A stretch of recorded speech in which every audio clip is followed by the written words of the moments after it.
কোটা আন্দোলনকারীদের সাথে আলোচনায় বসতে চান প্রধানমন্ত্রী শেখ হাসিনা। একই সাথে আটক সাধারণ শিক্ষার্থীদের মুক্তি দেওয়ার নির্দেশ দিয়েছেন তিনি। গণভবনে পেশাজীবী সমন্বয় পরিষদের কেন্দ্রীয় নেতাদের সাথে বৈঠকে প্রধানমন্ত্রী বলেন, আলোচনার জন্য গণভবনের দরজা খোলা, সরকার আর কোনো সংঘাত চায় না। বিস্তারিত মনিউর রহমানের রিপোর্টে। দেশের চলমান পরিস্থিতি নিয়ে গণভবনে প্রধানমন্ত্রী শেখ হাসিনার সাথে বৈঠকে বসেন পেশাজীবী সমন্বয় পরিষদের কেন্দ্রীয় নেতৃবৃন্দ।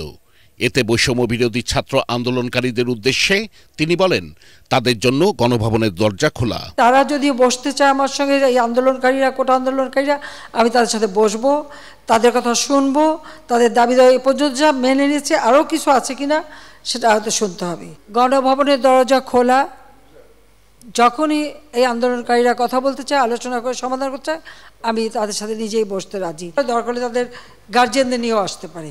পুলিশ সহ যারা হত্যাকাণ্ডের সাথে জড়িত তদন্ত করে বিচারের কথা জানান প্রধানমন্ত্রী।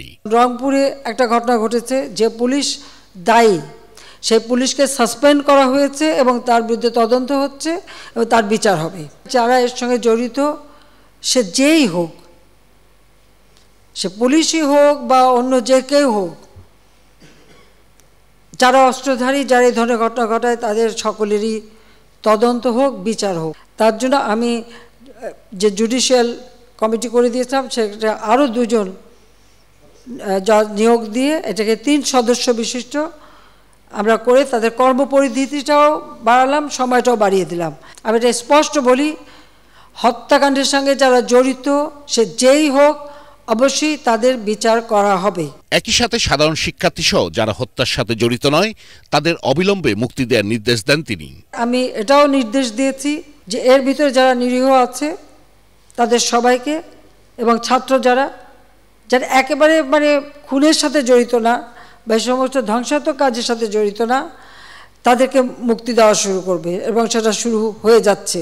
এ সময় পাবলিক বিশ্ববিদ্যালয়, সরকারি ও স্বায়ত্তশাসিত প্রতিষ্ঠানে প্রস্তাবিত প্রত্যয় পেনশন স্কিম বাতিলের ঘোষণাও দেন প্রধানমন্ত্রী শেখ হাসিনা।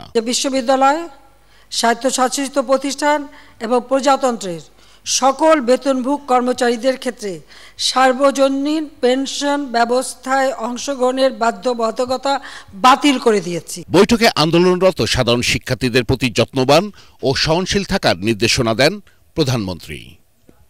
মনিউর রহমান, এটিএন বাংলা, ঢাকা।